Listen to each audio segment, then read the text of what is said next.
Bugun Milliy matbuot markazida Davlat tibbiy sug'urtasi jamg'armasining reimbursatsiya bepul dorilarni bemorlarga yetkazib berish dasturi doirasida matbuot anjumani bo'lib o'tdi. Ushbu matbuot anjumanida jurnalistlar, blogerlar hamda hamkor tashkilotlar vakillari ishtirok etishdi. Assalomu alaykum, hurmatli matbuot anjumani ishtirokchilari, jurnalistlar, blogerlar hamda jonli efir orqali bizni kuzatib borayotgan yurtdoshlarimiz. Bugungi matbuot anjumanimiz reimbursatsiya dasturi bemorlar uchun bepul dori bilan ta'minlash mavzusida matbuot anjumani tashkil etildi. Hurmatli ishtirokchilar, xabaringiz bor, hozirda yurtimizda davlat tibbiy sug'urtasi tizimi bosqichma-bosqich joriy etib borilmoqda. Ushbu islohotlar doirasida aholiga kafolatlangan paket doirasida tibbiy xizmatlar ko'rsatish, jumladan surunkali bemorlarni bepul dori vositalari bilan ta'minlash ham choralari ko'rilmoqda. Jamoatchilikni qiziqtirayotgan bu masalalarga aniq va tizimli bir aniq ishonchli javoblar tashkil etish va sizlarga tegishli ma'lumotlarni yetkazish maqsadida matbuot anjumani tashkil etildi.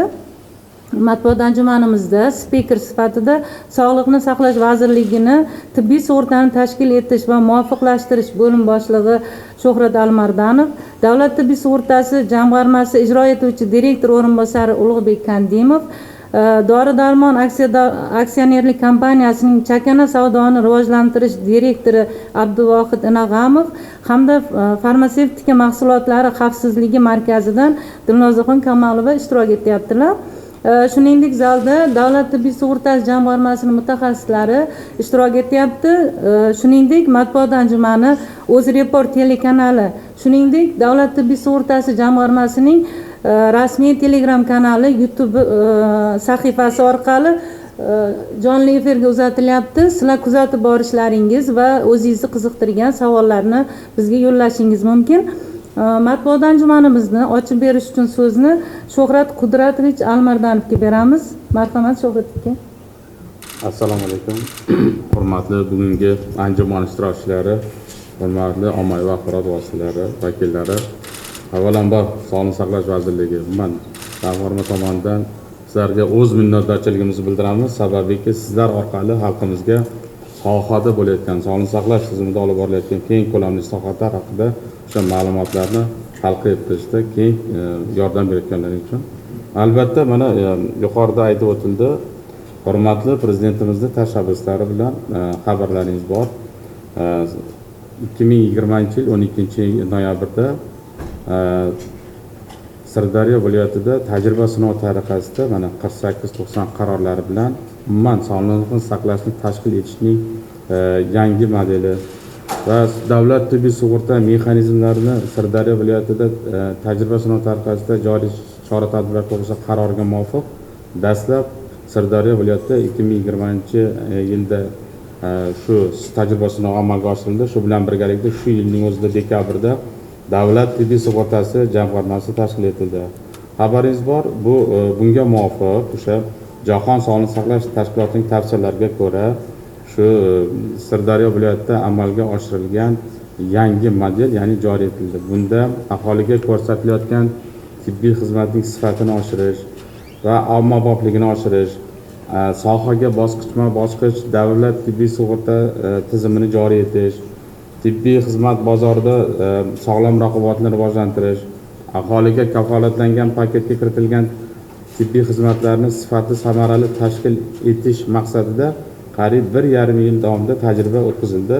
Shuningdek, xalqaro o'sha rivojlangan davlatlarning tajribasini o'rganish davrida mana Sirdaryo viloyatida dastlab o'sha reimbursatsiya dasturi doirasida, ya'ni reimbursatsiya tizimi joriy etildi. Shuningdek, bu tizim bugungi kunda 2024-yilda hurmatli prezidentimizning 311-sonli qarorlari bilan davlat tibbiy sug'urta tizimini joriy etishga doir o'sha chora-tadbirlar to'g'risida qarorga muvofiq, ya'ni davlat tibbiy sug'urta mexanizmlarini hududlarimizning barcha respublikaning barcha hududlarida, ya'ni bosqichma-bosqich joriy etildi.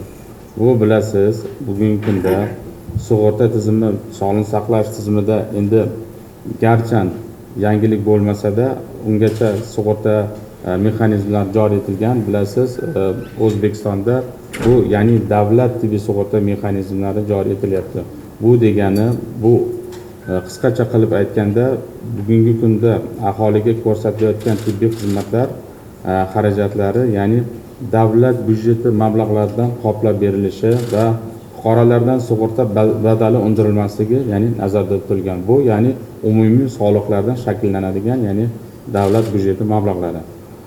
Shuni aytib o'tish kerakki, bilasiz, boshqa rivojlangan davlatlarda ya'ni majburiy tibbiy sug'urta mexanizmlari joriy qilingan bo'lib, ushbu mexanizmlarda albatta bu tibbiy sug'urta uchun ya'ni fuqarolardan sug'urta badali undiriladi. Shuning uchun mana yana bir narsani aytib o'tmoqchimanki, bu albatta ko'rsatilayotgan tibbiy xizmatlar mana yuqorida ham aytib, kafolatlangan paket ya'ni shakllantiriladi va ushbu paket doirasida aholiga tibbiy xizmat ko'rsatiladi. Bu aholimizning barcha qatlamlari ya'ni to'liq qamrab olinadi. Bu yerda ya'ni fuqarolarda ya'ni tabaqalanish yoki boy kambag'al ya'ni ajratilmaydi.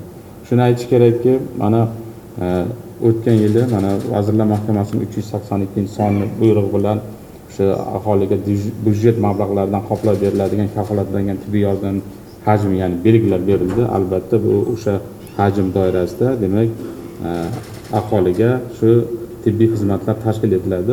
Albatta bunda fuqarolarimizni o'sha oilaviy shifokorlarga murojaat etilishi va oilaviy poliklinikalarda ko'rsatiladigan laborator instrumental tekshiruvlar, aholiga beriladigan bepul beriladigan o'sha dori-darmonlar ro'yxati, shuningdek shoshilinch tibbiy yordamda ko'rsatiladigan dori-darmonlarning har bittasini ya'ni ro'yxati, hajmi belgilandi. Bunda shu 34 turdagi o'sha shoshilinch holatlar dori-darmonlar ya'ni shoshilinch holatlardan 6 turdagi ya'ni dori vositalari ya'ni kunduzgi shifoxonalarda beriladigan dori vositalari va shuningdek 68 turdagi ambulator sharoitda bepul beriladigan dorilar ro'yxati hamda 62 turdagi ya'ni tibbiy buyumlar ya'ni sarf materiallari ro'yxati tasdiqlandi.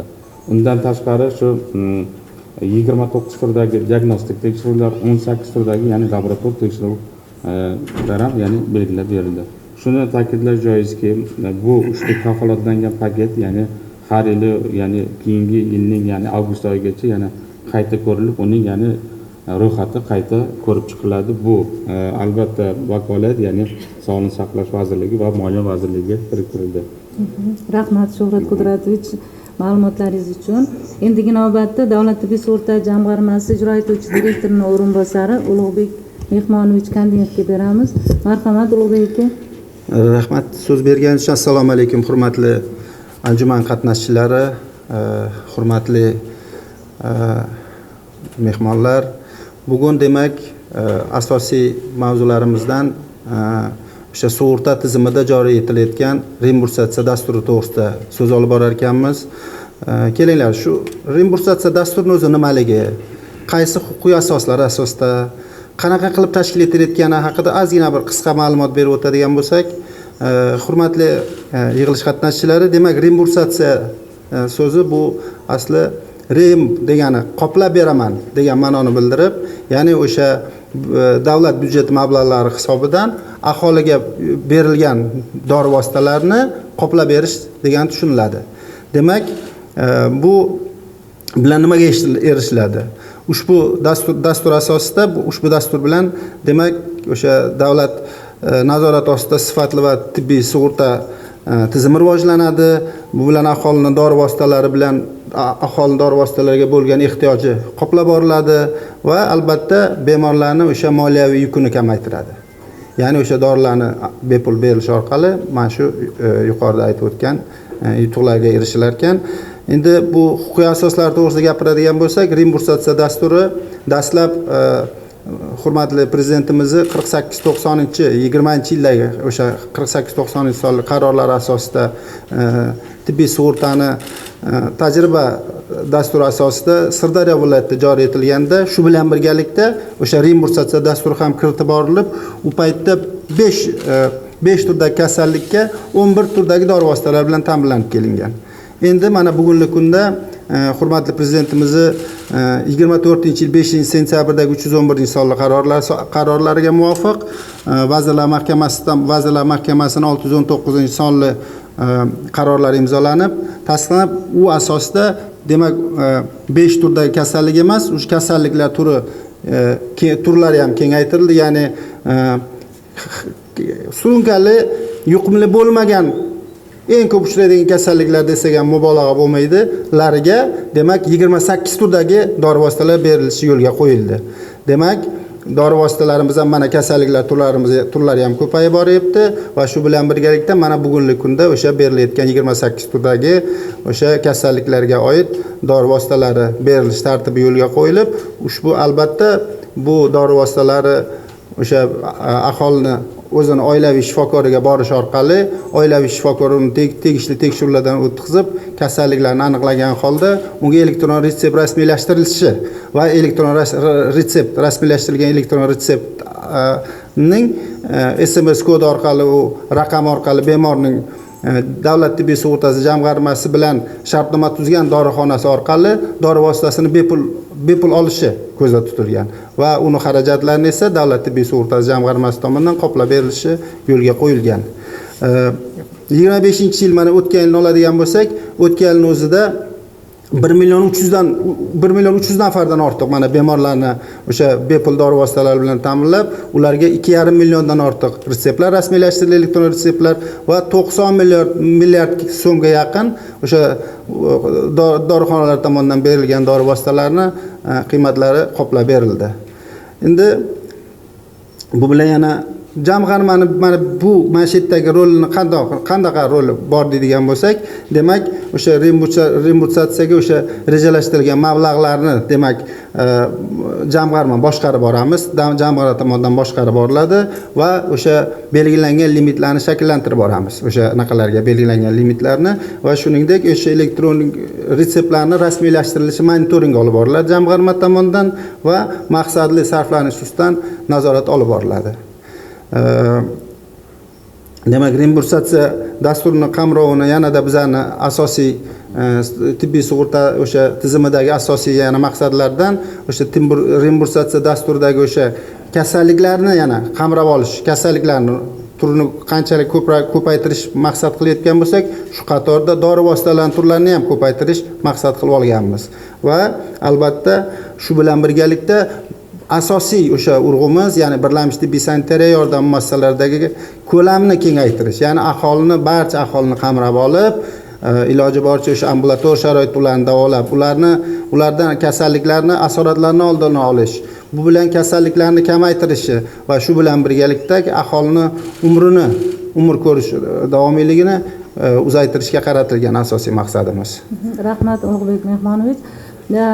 Mana xabarlaringiz bo'ldi, tushuntirib berishdi menimcha. Bu yerda bizda aholiga dori vositalarini yetkazib berishda eng yaqin hamkorlarimiz dorixonalar hisoblanadi. Nimagaki Davlat tibbiy sug'urtasi jamg'armasi bilan shartnoma tuzgan dorixonalar orqali mana shu surunkali kasallarga dori vositalari yetkazib berilyapti. Shu sababli biz bugun mehmon sifatida Dori-darmon aksiyadorlik kompaniyasidan ham vakillar taklif qilganmiz. Hozirgi navbatda Abduvohid G'afurjonovichga beramiz. Marhamat. Rahmat so'z berganingiz uchun. Dori-darmon aksiyadorlik kompaniyasi va uning tizimidagi jamiyatlarga qarashli 481 ta dorixona va dorixona shoxobchalari reimbursatsiya dasturiga ulangan va faoliyat ko'rsatib kelmoqda. Bulardan Qoraqalpoq dori-darmonning 18 ta, Buxoro dori-darmonning 104 ta, Xorazm dori-darmonning 89 ta, Samarqand dori-darmonning 58 ta dorixonasidan elektron retsept asosida dori vositalari olish mumkin. Bundan tashqari Sirdaryo mintaqaviy bo'linmamizda 47 ta, Toshkent shahridagi kompaniyaning 32 ta dorixonasida va O'zbekiston dori ta'minotining 14 ta dorixona va dorixona shoxobchalari ham reimbursatsiya dasturi bo'yicha ish olib bormoqda. 2025-yil davomida reimbursatsiya dasturiga ulangan dorixona va dorixona shoxobchalarimizdan tezkor ma'lumotlarga ko'ra 28 milliard 300 million so'mlik dori vositalari elektron retsept orqali bemorlarga yetkazib berilgan. Vazirlar Mahkamasining 2025-yil 8-sentyabrdagi sog'liqni saqlash tizimini raqamlashtirish jarayonini yanada jadallashtirish bo'yicha qo'shimcha chora-tadbirlar to'g'risidagi 570-son qarori va Sog'liqni saqlash vazirining 2025-yil 16-dekabrda kuchga kirgan elektron retsept tizimini bosqichma-bosqich joriy etish tartibini tasdiqlash to'g'risidagi buyrug'iga ko'ra Toshkent shahri hamda viloyatlardagi 15 ta tuman va shahardagi barcha tibbiyot tashkilotlarida tajriba sinov tariqasida dori vositalarini xalqaro patentlanmagan nomi bo'yicha bosqichma-bosqich elektron retsept asosida tayinlash belgilandi. Birinchi bosqichda antibiotiklar va tizimli ta'sir etuvchi sintetik antibakterial dori vositalari hamda tizimli ta'sir etuvchi gormonal dori vositalari elektron retsept orqali berilishi belgilandi. Shu o'rinda tushuntirish bermoqchiman. Reimbursatsiya asosida kafolatlangan paket doirasida elektron retsept bilan beriladigan dori vositalari dorixonalar tomonidan aholiga bepul taqdim etiladi va qilingan sarf xarajatlar dorixonalarga davlat tibbiy sug'urtasi jamg'armasi tomonidan to'lab beriladi. Elektron retsept modulining mohiyati shundaki, tizim dorilarning dozasi va shaklini hisobga olgan holda xalqaro patentlanmagan nomi bilan elektron retsept yozishni ta'minlaydi. Retsept asosida dorini markirovka qilingan holda sotish imkonini beradi. Barcha jarayonlar avtomatlashtiriladi. Inson omili kamayadi. Bemorlar Demet mobil ilova orqali o'z retseptlarini kuzatib borish imkoniyatiga ega bo'ladilar. Rahmat sizga ma'lumotlar uchun Abduvohid aka. Shu o'rinda aytib o'tish kerak, bu agar ko'pchilikka qiziq bo'lsa kerak, bu reimbursatsiya dasturidan foydalanganlar bormi? Qayerlarda berilyapti ekan deydigan bo'lsak, biz bugun jurnalistlar uchun intervyular tashkil qilish uchun reimbursatsiya dasturidan doimiy dorilar olib kelayotgan va bu amalga oshirilayotgan islohotlarni mevalarini kuzatib borayotgan insonlarni ham taklif qilganmiz. Bu ochiq efirdan keyin ulardan intervyular olishlaringiz mumkin. Agar mavzu bo'yicha endi agar savol javoblarga o'tsak qarshilar bo'lmasa kerak. Shu o'rinda bir eslatib o'tmoqchi edim. Biz to'g'ridan to'g'ri jonli efirdamiz. Agar imkoni bo'lsa savollarni qisqa va lo'nda hamda bitta-bittadan bersak, boshqa jurnalist hamkasblarimizga ham imkoniyat qoldirgan bo'lardik. Marhamat, kimda savollar bor? Iltimos o'zingizni tanishtirib savol bering. Biz O'zbek Qarshiyev 2026-yilda sohada islohotlar olib boradigan bo'lsa, shu paytgacha sohadagi qaysi muammolar sizlarni qiynadi? Shu muammolar bartaraf uchun 2026-yilda o'zlaringiz rejalariniz bormi? Ikkinchi taklifni yaqinda O'zbekiston afg'on urush qatnashchilarini yoritdimda. Endi bu fuqarolar o'zimizga ular ham fuqarolarimiz. Ular juda yordamga muhtoj. Kelgusida shu davlat tomonidan mana shu afg'on urushining sanoqli qatnashchilari ham inobatga olinadimi? Rahmat O'rjov aka. Savolingiz uchun katta rahmat. Hurmatli anjuman ishtirokchilari, ma'lumot uchun aytib qo'ymoqchiman. Yuqorida biz aytdik, dastlab Sirdaryo viloyatida bu jarayonni tashkil qildik. Mana hamkasblarimiz izoh berishdi. Nima uchun bu narsani qildik? Biz tahlil qilib ko'rdik. Tahlil bilasiz, sog'liqni saqlashda demak aholining o'rtacha umr ko'rsatkichiga bevosita ta'sir qiladigan ko'rsatkichlardan bittasi o'lim ko'rsatkichi. O'lim ko'rsatkichlari bir tahlil qilganda eng yuqori ko'rsatkich bu yurak qon tomir tizimi, ya'ni kasalliklarga to'g'ri keladi. Agar deyapti biz shunda deyapti yurak qon tomir tizimi kasalliklarini oldini olsak, hozir 60% yuqori, birinchi o'rinda 60% yurak qon tomir tizimi kasalliklari bo'lsa, undan keyin kasalliklar o'sha onkologik, nafas yo'llari kasalliklari, ana yuqumli bo'lmagan kasalliklar haqida biz gapirdik. Shuning uchun Jahon sog'liqni saqlash tashkilotining tavsiyasiga ko'ra shu yuqumli bo'lmagan kasalliklarni oldini olish bo'yicha bu milliy klinik protokol ishlab chiqilgan. Shunga muvofiq bu yerda arterial gipertenziya, ya'ni gipertonik kasalligi, yurak ishemik kasalliklar, qandli diabetning ikkinchi turi va bronxial astma, o'pkaning obstruktiv kasalliklari o'sha tanlab olindi. Agar biz shu bemorlarimizga hayoti davomida o'z vaqtida dorini berib borsak, ambulator sharoitida shu kasal bemorlarimiz o'z yonidan xarajat qilmasdan shu bevosita o'sha aptekadan elektron retsept orqali bepul olib tursa, hayot davomida o'chib tursa, ularning shu kasallik tufayli asoratlari birinchidan qayd etilmaydi. Ularning ya'ni shifoxonalarga borish kamayadi. Bilasiz, shifoxonalarga yotib davolanish ambulator davolanishga nisbatan ya'ni qimmatroq. Shu nuqtai nazardan birinchi shu tizimni joriy qilganda bizdagi qiyinchiliklar hali axborot tizimimiz to'liq tayyor emasdi. Biz ya'ni qog'ozda yozib berish, fuqarolarimiz bu vaqtda to'liq ma'lumotga ega emasdi. Ular bilan ko'proq ishlashimiz to'g'ri keldi. Eng birinchi navbatda mana shu muhtoj kontingentni biz o'sha hududda biz aniqlab olishimiz kerak edi. Nechta shu gipertonik kasallikka chalingan bemorlarni dispanser nazoratda turibdi yoki yurak ishemik kasalligi bilan, astma bilan, qandli diabetning ikkinchi tipi bilan yoki o'sha xo'bi kasalliklari bilan. Biz nimaga erishdik? Biz garchi qiyin bo'lsa ham birinchi navbatda shu tumanlarda Sirdaryo viloyatida tajriba sinov tariqasida dastlabki natijani berganimizda, ya'ni surunkali kasallikka chalingan bemorlar, ya'ni o'z-o'zini boshqarishga, shu narsaga ishonishni boshladi. Demak, shu odam har doim shu dorini ichib tursa, ya'ni o'sha har oyda bu oilaviy shifokorning, ya'ni nazoratida bo'ladi. Dorilar 1 oyga beriladi. 1 oy ichgandan keyin u bemor qaytib oilaviy shifokorga uchraydi va uni doimiy nazoratda bo'ladi. Natijada bemor ichayotgan dorilarni biz ya'ni korreksiya qilish, ya'ni dozalarini ya'ni o'zgartirishimiz yoki qo'shimcha dorilarni kiritish imkoniyati bo'ladi. Natijada shu bemorni shu 1 yilda o'sha statsionarga borishi biz kamaydi. Tajriba shuni ko'rsatdiki, mana tuman shifoxonalarida gipertoniya, yurak ishemik kasalliklar bilan borib shifoxonaga yotishi 3-4% ga kamaydi. Mana uning natijasi. Yoki bo'lmasa qandli diabetning asorati bilan borib yotishi 7% gacha kamaydi. 7% gacha. Endi astma bilan o'pkani obstruktiv kasalliklarini shifoxonaga murojaat qilishlari ya'ni 12% gacha kamayishga erishdi.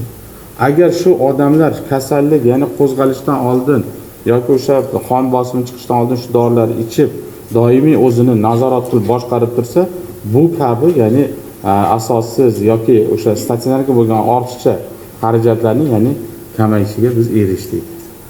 Birinchi o'sha bo'lganda natija bo'lgancha, o'sha dasturimiz tayyor bo'lguncha mana hozir biz yuqorida aytdik, o'sha qiyinchiliklar bo'ldi deb xalq bilan ko'proq ishlab, ko'proq buni o'sha mahallalarga, joylarga chiqqanda fuqarolarning o'zlari bilan gapirib, bevosita ular bilan muloqot qilib, buni mazmun mohiyatini tushuntirdik. Keyin odamlar ham tushundiki, demak, biz borib, ya'ni o'sha dorilarni oilaviy shifokorimizdan elektron retsep orqali olish, ya'ni olishligini bildi. Bu qulayligini ham bildi. Fuqarolarimizdan ortiqcha xarajat bo'lmaydi. Ham fuqarolarimizga o'sha dorilarni sifatli, ya'ni yetkazib berishi, ta'minlashi imkoni bo'ldi. Ikkinchi savolingizga mana ulug' afg'on qatnashchilari albatta bular hurmatli prezidentimiz 32-14 farmonlariga muvofiq bular imtiyoz toifaga kiradi. Bu kabi bemorlarimizga o'sha agar kasallik bo'lsa, u albatta reimbursatsiyaga tushadi. Bitta narsani biling, o'sha fuqarolarimiz bugungi kunda o'sha davlat tibbiy sug'urtasi mexanizmi joriy qilinayotgan hududlarda oilaviy shifokorga biriktirilishi, agarda shu bemorlarda shu kasalliklar aniqlansa, mana shu dorilarning berilishi, ya'ni nazarda tutilgan, ya'ni uni haligi ijtimoiy kelib chiqishi nazoratga olinmaydi demoqchiman. Hamma aholi teng huquqli demoqchiman. Shuning uchun ularga nafaqat bu dorilar, hattoki ularga ko'rsatiladigan yuqori texnologik amaliyotlar ham davlat byudjeti mablag'laridan ya'ni qoplab beriladi. Shuni yana ta'kidlab aytmoqchi edim, mana yuqorida sug'urta mexanizmlarini biz joriy qildik deb gapiryapmiz. Mana 2024-yil prezidentimiz qarorlari bilan Toshkent shahar Sirdaryoda 1-oktyabrdan bo'lsa, mana 2025-yil yanvardan boshlab Qoraqalpog'iston Respublikasi, iyul oyidan Navoiy va Samarqand viloyati o'tdi. Oktyabr oyidan Xorazm, Buxoro, Qashqadaryo viloyatlarida ushbu tizim joriy qilindi. Shu bilan birgalikda hurmatli prezidentimizning 88 farmonlari bilan, ya'ni respublikamizning 15 ta shahar tumanlarida ham ya'ni ushbu reimbursatsiya tizimi joriy qilinyapti. Mana xudo xolasa ushbu qarorga muvofiq 2026-yil yakunigacha hududning barcha hududlari davlat tibbiy sug'urta ya'ni mexanizmlari joriy qilinadi. Yana bu aprel oyidan boshlanadi. Mana Surxondaryo, Farg'ona viloyatida, iyul oyida Toshkent va Andijon viloyatida, oktyabrdan boshlab ya'ni Jizzax va Namangan viloyatlarida ushbu tizim joriy qilinib, ya'ni respublikaning barcha hududlariga to'liq qamrab olinadi. Rahmat. Savollar Qudratli. Marhamat, yana kimda savol bor? Assalomu alaykum. O'zbekiston 24 radio kanalidan Shohista Qosimova bo'laman. Mana hozir aytib o'tdinglar. 1.314.000 nafar bemor dori vositalari bilan ta'minlanganligi va bunga 90.9 milliard so'm mablag' ajratilgan. Endi hozir siz so'zingizda ta'kidladingiz, masalan, birinchi o'rinda yurak qon tomir kasalliklarini oldini olishimiz kerak deb. Lekin davlatimizning yana bitta o'sha sog'liqni saqlash bo'yicha siyosatiga aylandiki, saraton kasalliklarini erta aniqlash, o'sha sifatli davolash, umuman olganda bu kasalliklarni ko'rsatkichlarini kamaytirish. Saraton o'sha operatsiyalar qilingandan keyin, deylik, o'sha kimyoterapiyalar olindi. Bemor tuzalish, keyingi reabilitatsiya jarayonida juda ham ko'p dorilar va bular o'sha narxlari ham uncha emas, aniq o'sha faktlar asosida gapiryapman. Bu masalalarga ham e'tibor qaratiladimi reimbursatsiyada? Keyinchalik umuman rejada bormi? Agar rejada bor bo'lsa, saratonni yoki qaysidir turlariga nisbatanmi? Undan tashqari, saratondan tashqari yana boshqa xildagi og'ir xastaliklar bor. Deylik, bizda mana transplantatsiyalar bo'lyapti. Umuman yuqori texnologiyali jarrohlik amaliyotlari juda ham ko'p o'tkazilmoqda. Bularga nisbatan ham qo'llanilyaptimi? Keyingi savolim, To'xtang endi, Shohista opam, 1 daqiqa. Doimiy ravishda dorixonalarda bo'lishi ta'minlanadimi? Rahmat. Hozir birinchi bergan savolingiz uchinchisi bilan aralashib ham ketdi shekilli. Marhamat. Katta rahmat. Haqiqatan ham onkologik kasalliklarda beriladigan dori vositalari albatta bu davlatimiz mana siz tomonidan, ya'ni ta'minlanadi, davlat tomonidan markazlashgan holda xarid qilinadi.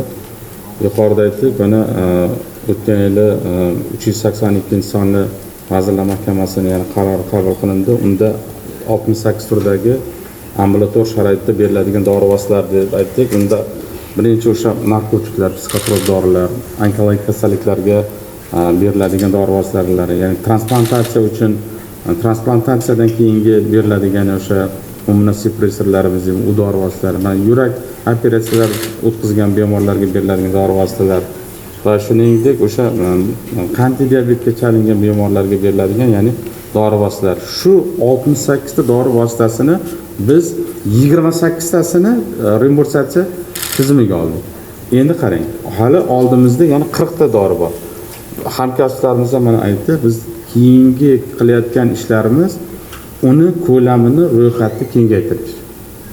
Shuning uchun hozir aynan mana shu onkologik kasalliklarimizga o'sha ximiya preparatlari bugun o'sha markazlashgan holda xarid qilib, o'sha davlatimiz tomonidan qoplab berilyapti. Albatta bu uni kengaytirish, ya'ni nazarda tutilgan, ko'zda tutilgan. Qo'shimchalar Rahmat.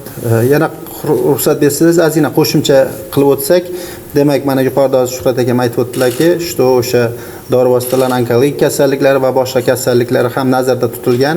Ya'ni qaraydigan bo'lsak, o'zi dori vositalari bilan ta'minlash davlat tomonidan markazlashgan tartibda ta'minlash tartibi bor. Dori vositalarini, ya'ni Sog'liqni saqlash vazirligining bevosita o'zini alohida o'sha onkologiya markazlari, o'sha ko'p tarmoqli o'sha markazlarda o'sha muassasalarga markazlashgan holda dori vositalarini ta'minlab berish orqali aholiga beriladigan dori vositalar bor. Ya'ni bular endi ko'proq mana yuqorida aytib o'tildi, o'sha savol berilganda o'sha onkologik kasalliklar deyildi.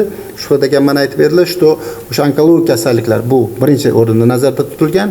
Plus mana hozir 382-Vazirlar Mahkamasining qarorlari dedilar. Ya'ni kafolatlangan paket doirasidagi beriladigan dori vositalar bor.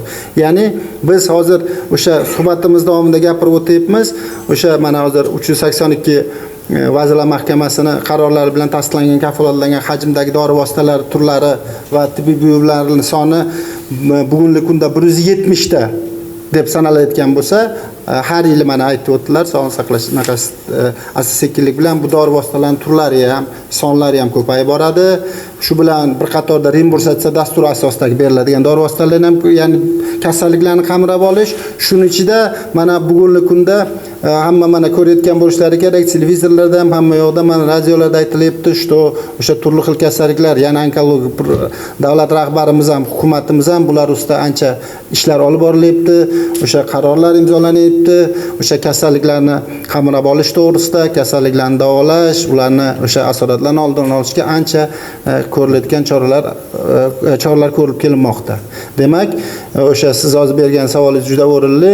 Ya'ni o'sha onkologik kasalliklar ham o'sha markazlashgan holda bugungi kunda qanaqa ta'minlanayotgan bo'lsa, lekin o'sha erta indinga albatta bu o'shalarni mana bu reimbursatsiya dasturida ham berilishi nazarda tutilmagan emas. Albatta nazarda tutilgan. Keyinchalik shu dasturga o'tkazamiz. Mana hozir transplantatsiya uchun beriladigan dorilarimiz deb aytdik-ku. Ularga o'sha immunosuppressorlarimiz. Endi bu bosqichma-bosqich. Hozir mana shu 28 danishim xalqimizga to'liq yetkazib bersak, u markazlashgan holda bepul berilyapti. Biz agar uni elektron tizimga o'tkazsak, biz aytmoqchi bo'lgan narsa, bu elektron tizimga o'tsa, o'zidan o'zi shu bu yerdan bir raqobatni rivojlantiradi. Ko'proq o'sha hududda o'sha arzon va sifatli dorilarni, ya'ni kirib kelishini fuqarolarimiz o'zi mana hozir yuqorida ham aytdi, xalqaro patentlanmagan nomdagi dorilar olinadi, shunga qarab, ya'ni o'ziga kerakli dorilarni olish imkoniyati yaratiladi. Bu ham bir beba. Zafar kelisizlar. Yana bitta hozir oxirgi povoyim savollari qolib ketyapti. Doimiy nazoratda bo'lish to'g'risida, mayli mana reimbursatsiya. Assalomu alaykum, hurmatli anjuman qatnashchilari. Reimbursatsiya bo'limi boshlig'i Zafar Sobitov bo'laman. Ikkinchi savolim eshitishim bo'yicha dorixonada dorilarning doimiy mavjudligi bo'yicha bo'ldi savol. Men umumiy gapirib bermoqchiman, o'zi jarayon qanaqa yuritiladi? Dori vositalari, savdo nomlari, qanaqa dorixonaga qanaqa dorilar kiritiladi? Xabarlaringiz bor, Sog'liqni saqlash vazirining 226-buyrug'i, oxirgi buyrug'i bilan 28 ta dori vositasi reimbursatsiya dasturiga kiritildi. Bu degani 28 ta xalqaro patentlanmagan nomi, o'sha dori vositasini 28 tasini 52 ta shakli va dozasi degani bu. Ya'ni bizlar reimbursatsiya dasturiga 28 ta dori vositasining 52 ta shakli va dozasi bo'yicha dori vositalarini kiritdik. Har yilda bir marta Davlat tibbiy sug'urta jamg'armasi dori vositalarini uchun savdo nomlarini, ya'ni dasturga kiritish uchun savdo nomlari bo'yicha tanlov e'lon qiladi. Mana yaqinda biz 5-yanvardan 28-yanvarga bo'lgan davrda o'sha reimbursatsiya dasturiga kiritish uchun tanlovni o'tkazdik. Tanlov mana farmatsevtika kompaniyalarida, o'zimizning Sog'liqni saqlash vazirligi saytida, o'zimiz saytlarda e'lon qilindi.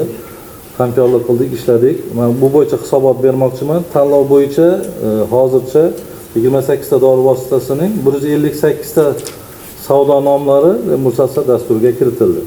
Dastur qanaqa, tanlov qanaqa jarayonda o'tadi? Tanlov farmatsevtik faoliyat bilan shug'ullanuvchi zavodlar, ulgurji faoliyat bilan shug'ullanuvchi yetkazib beruvchilar o'rtasida o'tkaziladi. Biz o'sha tartib bo'yicha berilgan takliflarni o'sib borish tartibida, ya'ni eng pastdan eng yuqoriga o'sib borish tartibida biz dori vositalarini tanlab olamiz. Ya'ni eng past narxdan eng tepaga bo'lgan 5 ta dori tanlab olinadi. Dorini taklif berilayotgan payti bizda shart qo'yiladi.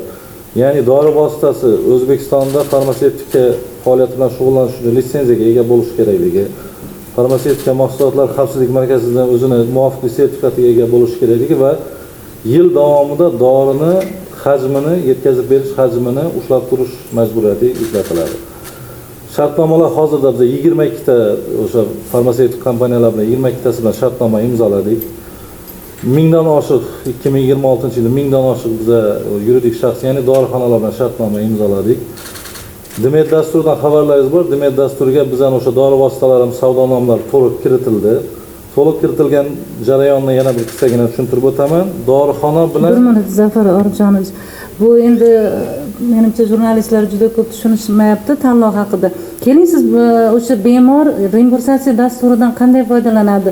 Qadamlarni tushuntirib bering, yaxshiroq his qilishlari uchun.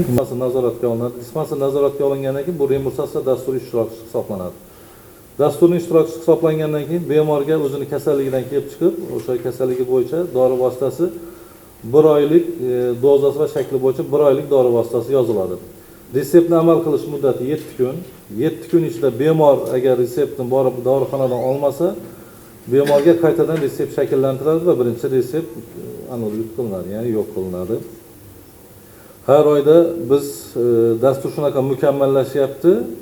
Oldinlariga to'xtamaymiz. Hozir dastur shunaqa mukammallashganki, bemorni ham, ya'ni oilaviy shifokorni ham biz himoya qilishimiz kerak-da.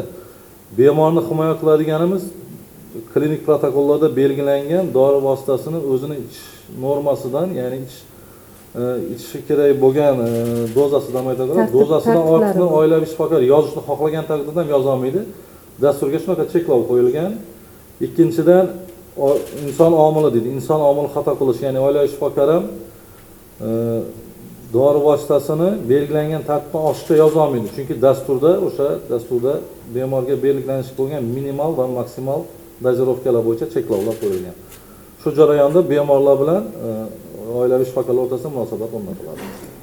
Aytmoqchilarki, Elektron tizim ishlamasa qanday qiladi? Uni ham tushuntirib Elektron tizim ishlamasa bu aslida jarayon oilaviy shifokor elektron tizimda retsept shakllantiradi. Retsept shakllantirgandan keyin integratsiya masalasi, ya'ni integratsiya bu xavfsizlik sifatida bu jarayon ham davlat tibbiy sug'urta jamg'armasida, ham aptekada, ham oilaviy poliklinikada bir-birisiga chambarchas bog'liq bo'lgan bitta dasturda ishlanadi. Ya'ni Demet dasturda oilaviy shifokor retsept shakllantirgandan keyin u davlat tibbiy sug'urta jamg'armasida ham ko'rinadi, oilaviy poliklinikada ham mavjud bo'ladi va dorixonada ham mavjud bo'ladi. Agar dastur ishlamay qolgan taqdirda oilaviy shifokor qo'liga, ya'ni SMS xabarnoma deb aytaylik, SMS xabarnoma kelmay qolgan taqdirda ham fuqaroni telefoni ham bo'lmay qolgan bo'ladi, qolishi mumkin. QR kod orqali, ya'ni elektron retsept QR kod, har birisi unikal kodi bor. Retseptni unikal kod bo'yicha biz hozir 2023-yildagi fevral oyidagi bemorlarning unikal kod bo'yicha biz qachon qaysi shifokorda soat nechida dori olganini ko'ra olamiz. Rahmat. Marhamat, yana kimda savollar bor?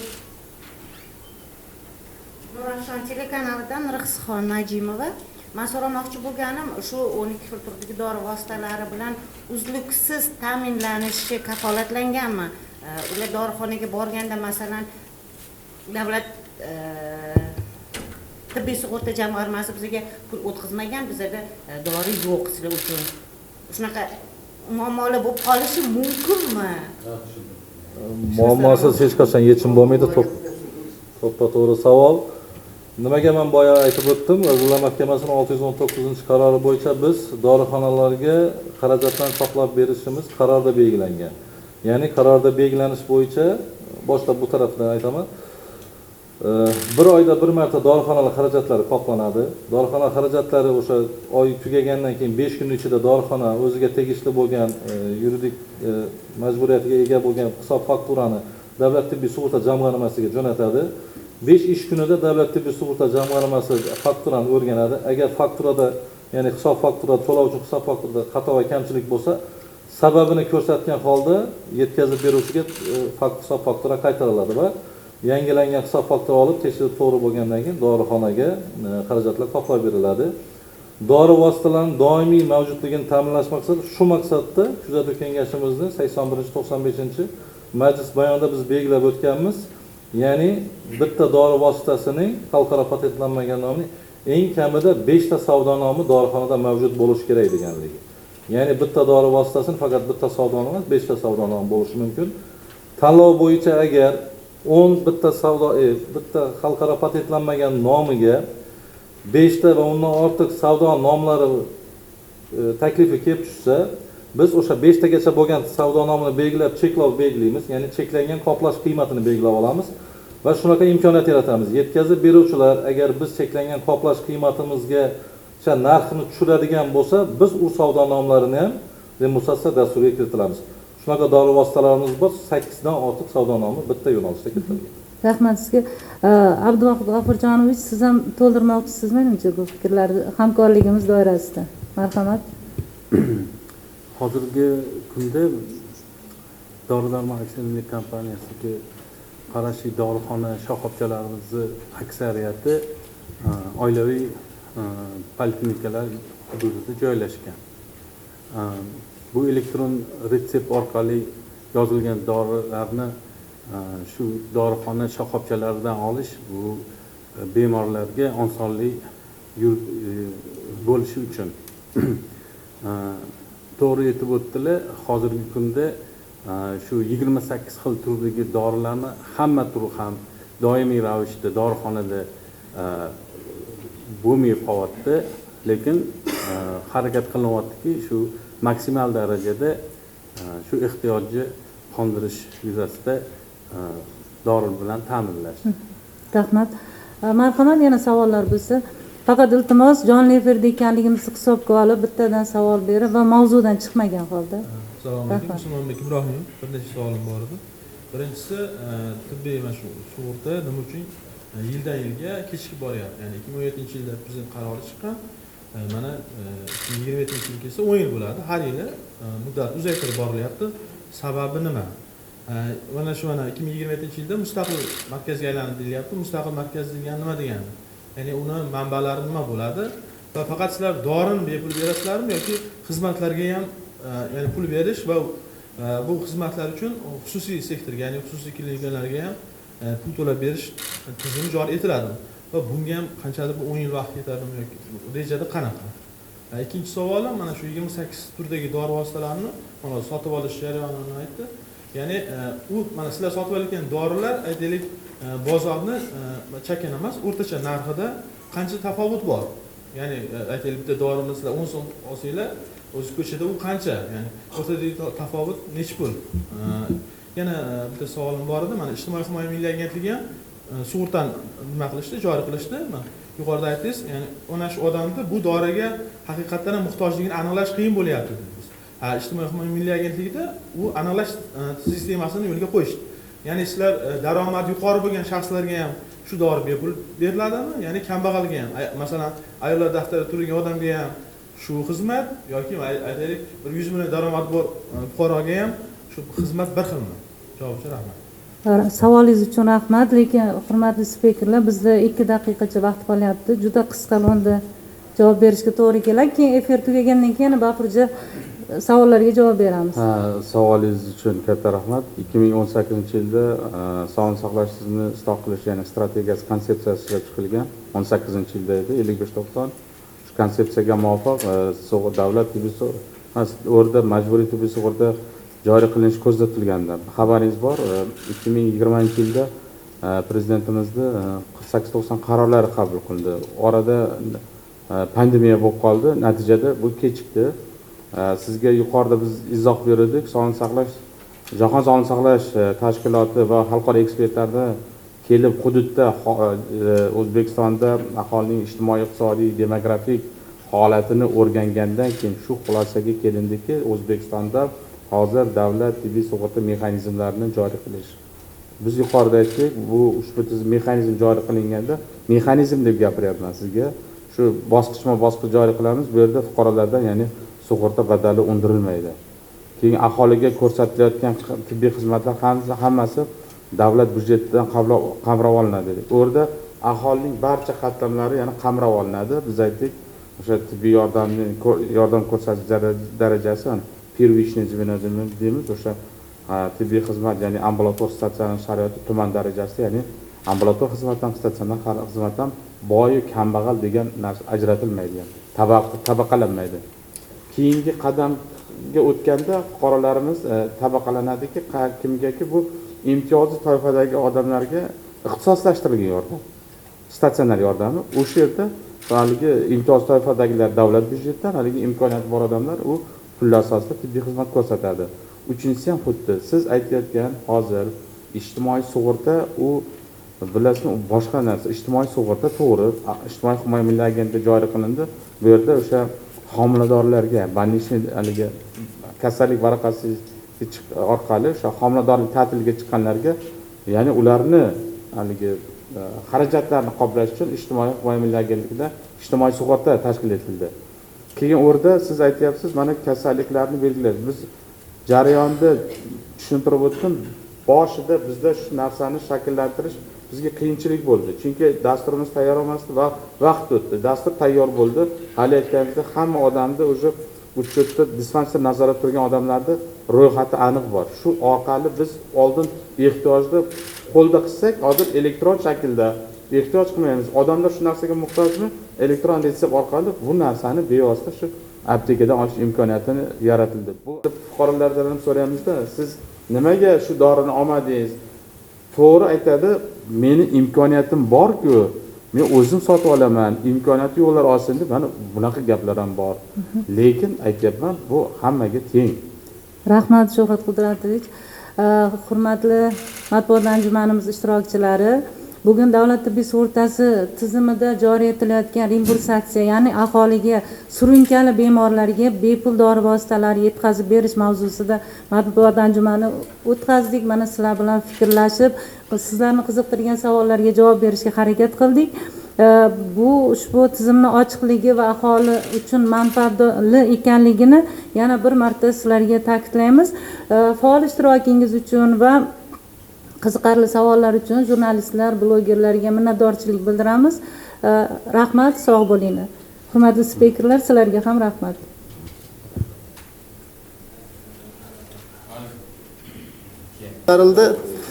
Ya'ni mana hozir aytib o'tdilarki, o'sha bugungi kunda mana xususiy sektor ham jalb qilingan tibbiy sug'urta orqali, ya'ni yuqori texnologik imtiyoz toifadagi aholiga yuqori texnologik tibbiy yordam ko'rsatish tariqasida xususiy sektor jalb qilingan. Ya'ni xususiy klinikalar ham yordam ko'rsatyapti.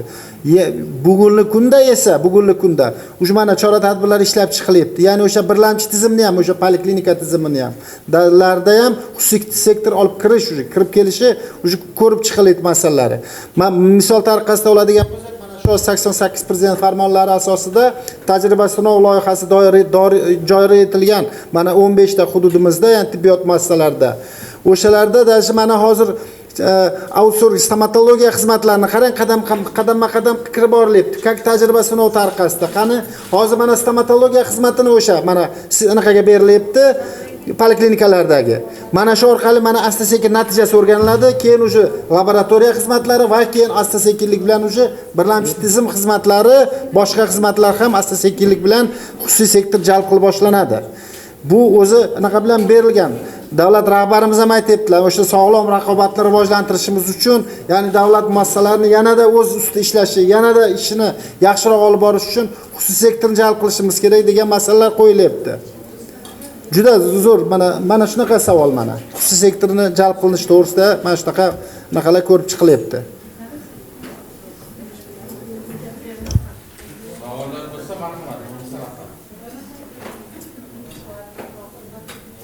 Reimbursatsiya bo'yicha tushuncha bo'ldimi? Bundaqa yetarli ma'lumot bo'lmadimi? Marhamat opalar, beringlar savol. Javob beramiz. Yana bitta savolim bor edi. Mana ijtimoiy himoya milliy agentligiga sug'urta nima qilishni joriy qilishdi. Bu hozir aytdingiz, ya'ni mana shu odamni bu doriga haqiqatan muhtojligini aniqlash qiyin bo'lyapti. Ijtimoiy himoya milliy agentligida bu aniqlash Xizmatdan boyi kambag'al degan narsa ajratilmaydi. Tabaqalanmaydi. Keyingi qadamga o'tganda fuqarolarimiz tabaqalanadiki, kimgaki bu imtiyozli toifadagi odamlarga ixtisoslashtirilgan yordam, statsionar yordami. O'sha yerda haligi imtiyoz toifadagilar davlat byudjetidan, haligi imkoniyati bor odamlar u pullar asosida tibbiy xizmat ko'rsatadi. Uchinchisi ham xuddi siz aytayotgan Reimbursatsiya dasturi bemor oilaviy shifokorga, ya'ni o'zi markazda joylashgan, o'zi hududda joylashgan oilaviy shifokorga bevosita uchrashadi. Tegishli bo'lgan tibbiy ko'riklardan o'tgandan keyin reimbursatsiya dasturiga, ya'ni dispanser nazoratida turuvchi kasalliklarga taalluqli bo'lsa, oilaviy shifokor bemorni dispanser nazoratga oladi. Dispanser nazoratda turgan bemor bevosita reimbursatsiya dasturi ishtirokchisiga aylanadi. Bu jarayon qanaqa ishlaydi? Bemor oyda bir marta, har oyda bir marta oilaviy shifokorga uchrashadi. O'zini kasalligi bo'yicha kerakli elektron resept shakllantiradi va biz bilan, ya'ni davlat tibbiy sug'urta jamg'armasi bilan shartnoma imzolagan dorixonaga borib, bir oyda bir marta elektron resept orqali bepul dori vositasi olish mumkin. Nima uchun buni bepul deymiz? Bu aslida bemorlar uchun bepul hisoblanadi, lekin bu xarajatlar barchasi davlat byudjeti mablag'lari hisobidan qoplab beriladi. Statistik ma'lumotlarni aytadigan bo'lsak, 2025-yilda 8 ta hududimiz to'liq reimbursatsiya dasturiga o'tkazildi. Prezidentimiz 88-farmon bilan tajriba sinov hududida, ya'ni tajriba sinov sifatida 15 ta hududimiz mana reimbursatsiya dasturiga o'tkazilyapti. 15 ta tuman shaharlarimiz 2026 yil yakunlari bilan biz respublikani to'liq reimbursatsiya dasturi bilan qoplab olishimiz mumkin. Shu jarayonlarga to'liq tayyorgarlik ko'ryapmiz. Davom etavering. Reimbursatsiya dasturini afzalliklari nimada? Reimbursatsiya dasturining afzalliklari biz 2022 yilda tajriba sinovida Sirdaryo viloyatida boshlagan bo'lsak, bunda biz 11 ta dori vositasi bilan boshlagandik. Jarayonni kengroq qamrab olish maqsadida kasalliklar turi ham, dori vositasining turlari ham kengayib boryapti. Ya'ni 2025 yilda biz 5 ta kasallik turidan 12 ta kasallik guruhiga ko'paytirdik. 11 ta dori vositasini 28 ta dori vositasiga ko'paytirdik. Dori vositalari ham bu, ya'ni shakli va dozasi bo'yicha reimbursatsiya dasturiga to'liq kiritilishi ta'minladik. Ularning zaxirasi va o'z vaqtida yetib borishi hammasi kafolatlangan Muammolar yo'q. Sababi boya tushuntirib o'tgandik, matbuot anjumanida tushuntirib o'tdik. Bitta dori vositasini savdo nomlari, bir nechta savdo nomlari mavjud. Ya'ni xalqaro patentlanmagan nomni ishlab chiqaruvchilari ko'p. Tanlov natijalari bo'yicha ma'lumot beradigan bo'lsak, 158 ta savdo nomi reimbursatsiya dasturiga kiritilgan bo'lsa, o'sha 158 ta savdo nomining 49,4% O'zbekistonda ishlab chiqarilgan dori vositalariga to'g'ri kelyapti. Bundan tashqari 18 ta qo'shni davlatlar, ya'ni hamkor davlatlarning dori vositalari reimbursatsiya dasturiga kirilgan. Eng ko'p dori vositalari bu O'zbekistonniki, undan keyin Hindiston, Rossiya, Ukraina va boshqa davlatlarning dori vositalari reimbursatsiya dasturiga to'liq kiritilyapti. Yana bitta savol. Endi mana shu dastur ishtirokchilari ko'payib ketdi, lekin uni qoplash uchun mablag' yetmayapti. Qanaqa bo'ladi unaqa holatda? Vazirlar Mahkamasining 619-qarori bilan, ya'ni har bitta tibbiyot tashkilotiga shartnoma qilingan summani 10% reimbursatsiya dasturiga yo'naltiriladi. Bu degani bitta tashkilotning, ya'ni 10% summasi bu kam summa emas. Statistik ma'lumotlarni hisobot harakatdan bo'lsa, 2025 yilda dori vositalari uchun 400 milliarddan oshiq mablag' ajratildi. 2026 yilda 600 milliardga yaqin mablag' ajratiladi. Biz hozirda to'liq qamrab oladigan bo'lsak ham mablag'larimiz yetarli. Dori vositalarini qanchalik biz tanlov o'tkazib arzon dori vositalari, arzon degani bu sifatsiz degani emas. Chunki O'zbekistonda muvofiqlik sertifikatiga ega bo'lgan barcha dori vositalari sifatli dori vositalari hisoblanadi. Dori vositalarini qanchalik biz tanlov tariqasida, ya'ni yetkazib beruvchilar bilan kelishilgan holda narxlarni pasaytiradigan bo'lsak, shu darajada biz bemorlarni qamrab olish darajamiz ham kengayib boradi. O'z tanishtirasiz. Davlat tibbiy sug'urta jamg'armasi reimbursatsiya bo'limi boshlig'i Zafar Sabirov.